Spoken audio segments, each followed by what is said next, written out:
G'day, and welcome to another Keith Spoon video. Today I'm ranking.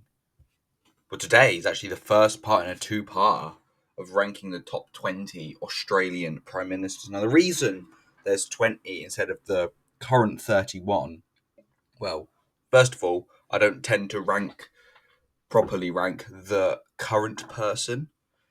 And as there's so many for this list compared to a France or a Germany, where there's only a handful of the current regime. This one's guy's been left off the list, and the reason for the other 10 is because my team, aka one person, the person who wrote this, just couldn't find much for them because a lot of the people here weren't actually in charge for vast amounts of time. There were 3, I think, caretakers. But yeah, this is, if you're new here, hit that subscribe button, please. Today we're going to rank the Australian PMs.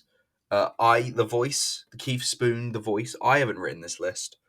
I haven't read the list. That's always a fun thing I do for the video. Mainly for me, you get my real reaction finding out this information. Is also to pop the boys. Pop being the wrestling term for make them react in a positive way. But without further ado, this is part 1. This is 20 to 11, and then the next episode, which will probably be out tomorrow, is 10 to number 1. Let's start off this ranking list with number 20, Fadden. Arthur Fadden, August to October 1941. One interesting fact about Arthur Fadden is that he was once part of a blackface minstrel troupe, making him the Trudeau of Australian politics. And that's literally him. That's it.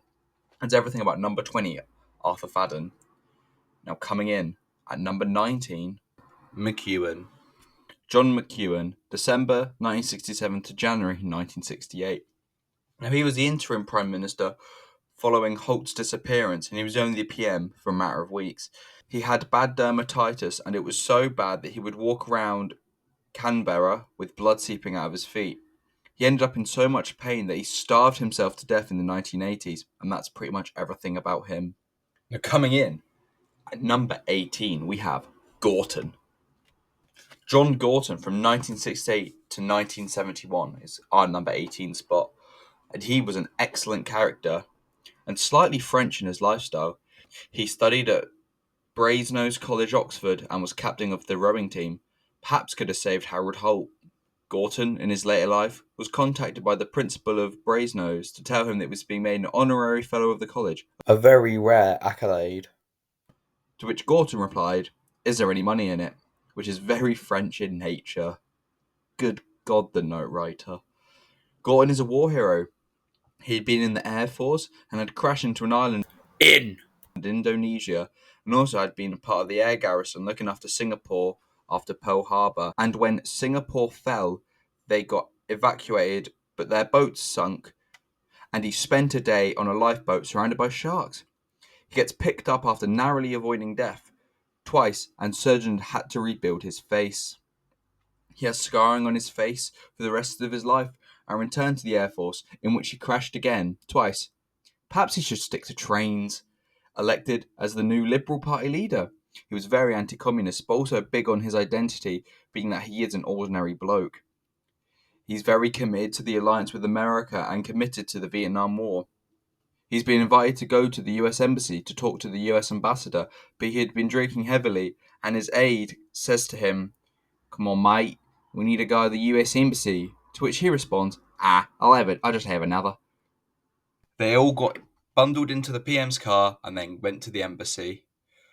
Gordon has a drunken bust-up with the ambassador, and so the ambassador starts to get drunk and they refuse to talk to each other.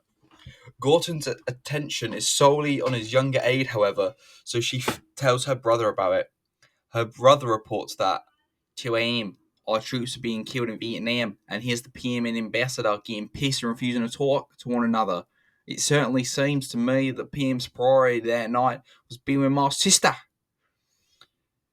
Anyways, there was also some inappropriate behaviour with Liza Minnelli. Oh, fucking hell. With Liza Minnelli after he met her at a nightclub and touched her very inappropriately. Very French in nature is this man. Manages to win the election in 1969. Nice. And he promoted the Australian film industry. He loses the leadership contest in 1971 as he gets stabbed in the back by his own pie, which becomes a common theme in Australian politics. After he loses, he starts his radio show, Sir John's Viewpoint, and famously attacked the granting of property rights to the Aborigines as he thought it was a bad idea. For the legalization of prostitution, very French. Attacked the cacophony known as modern music. He hated it, but he jumped the gun because he did this before Men at Work came out. And that is number 18, John Gorton. Coming in at number 17, we have Turnbull.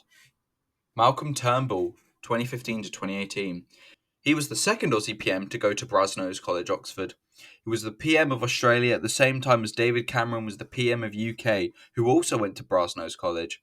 Malcolm played a leading role in defending Peter Wright, a rather seedy MI5 agent who published a book called Spycatcher, which is all about how he and lots of other MI5 agents conspired against Harold Wilson in the 70s.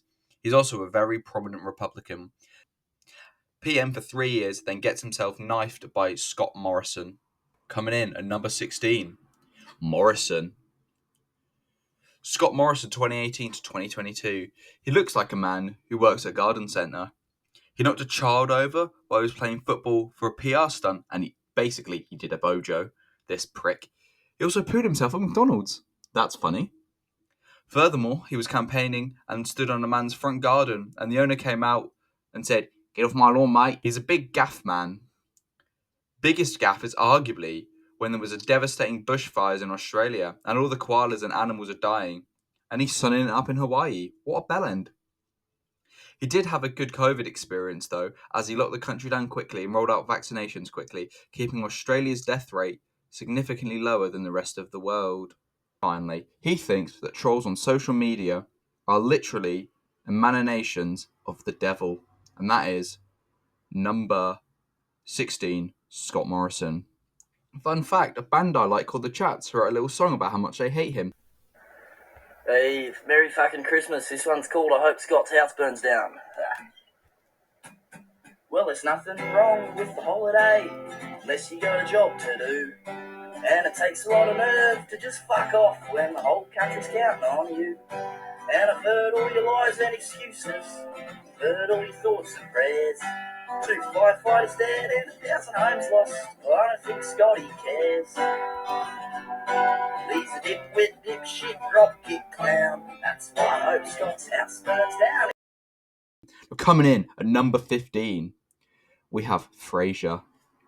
Malcolm Fraser, 1979 to 1983. He looks like what you imagine an Australian PM to look like. Son of a sheep farmer, classic Australian. He studied PPE at Oxford. Quite pragmatic and faintly technocratic. Leftists like him because of his part in the constitutional coup, but he's not actually that right-wing. Finalises the collapse of the White Australia policy and happily welcomes in Vietnamese people. Plays a leading role in opposing apartheid. He loses the election in 1983 to Bob Hawke's Labour Party. After his premiership, he goes on lots of foreign travels, and one significant excursion was to Memphis, Tennessee. 14th of October 1986, and Fraser is discovered in the foyer of the Admiral Benbow Inn with no trousers on, wearing only a pair of underpants in a state of confusion. The Admiral Benbow Inn is not a very reputable establishment, and it is very seedy. He lost his $10,000 Rolex watch, his passport, his wallet, and $600 in cash. His wife claims he's the victim of a practical joke. Some other people say that he was clearly meeting a lady of the night and it went wrong. She took his trousers. Fun fact is the concierge said that she remembered him trying to conceal his modesty with a towel, and she said, "They not real big, and he was a big man." Double whammy for Fraser, and that is Fraser, who came in at number 15. Number 14, Gillard. Julia Gillard, 2010 to 2013. Now, she commits the first political assassination in the Game of Thrones, War of the Roses kind of climate in Australian politics. Now, I want to make it clear, I'm not saying that she actually assassinated someone. This is a political assassination, like destroying her career. Anyway, and she was from Barry in Wales. Barry, that's where they're from in Gavin and Stacey. She's the first Welsh Prime Minister since David Lloyd George in the early 20th century. Moved to Australia when she was 5, from a Baptist background. She is the Guardian newspaper in human form. She's a lawyer, a feminist, unmarried, and doesn't have children, with the latter two being areas of criticism by her opponents, which is unkind. Wins the 2010 election by forming a really shaky coalition with the Greens and Independents, and she was always being attacked. She had a huge feud with Tony Abbott, who is the Daily Mail in human form, Daily Mail versus the Guardian in Australian politics in the early 2010s. Most known for her speech in Parliament, where she responds to Abbott's accusation that she's a misogynist. She says, "I will not be lectured." I'm going to stop doing the voice now because I'm not very good at it. Anyway, she says, "I will not be lectured about sexism and misogyny by this man. If he wants to know about misogyny, if he wants to know what misogyny looks like, he doesn't need a motivation in the House of Representatives. He needs a mirror. That's what he needs." She was PM for 3 years. Then, spectacularly, she gets metaphorically stabbed in the back by Kevin Rudd, the man who she herself politically assassinated. And that is number 14, Gillard. Now, number 13, Abbott. Tony Abbott, 2013 to 2015. He represents the side of Australia that is much so pro-Britain. He was born in London and his father's English. Another Rhodes Scholar from Oxford. He's a trainee priest. His nickname is the Mad Monk. Quite Daily Mail in his political views also. He reintroduced knighthoods and damehoods to Australia, and the first person he gives the knighthood to is Prince Philip. And he himself is a climate change skeptic. Economy is booming because Australia is providing China with a lot of raw materials that it desires. However, this means the economy is dependent on things that environmentalists are not too happy about. He comes up with Operation Sovereign Borders, which is a precursor to the inspiration of Boris Johnson, this prick's border vetting scheme, where immigrants are not vetted in Australia but somewhere outside of Australia. After 2 years in power, the bloodletting continues, again, metaphorically, and he gets knifed by Malcolm Turnbull. That was number 13 Abbott. Now, number 12 today is Hughes. Billy Hughes was the David Lloyd George of Australia, serving as a PM during the First World War, and he famously said that Australia is as much a part of England as Middlesex is. And that is all we have for Billy Hughes, who comes in at number 12. And number 11, the last one in today's video, is Rudd. Kevin Rudd, 2007 to 2010, but I'm pretty sure he has 2 goes at being Prime Minister. He does. He has 2 goes at being Prime Minister. Kevin Rudd, today's number 11. Technically number 1 of the second half, but shut up. He studied Chinese and he spoke Mandarin, and he was a diplomat.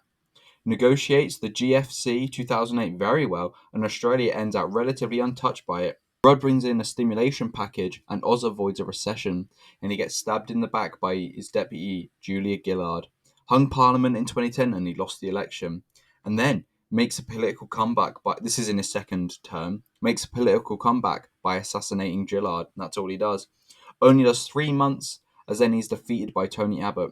Says that the Labour Party cannot win an election under Gillard, so he replaces her and promptly loses the election himself. And that, ladies and gentlemen, is the arbitrary ranking of Australian PMs. Now, I don't know why the list is the way it is. It just is. If you have an issue with it, I'll comment and I'll ask the list right. But that is number 20 to number 11 of the Australian PMs.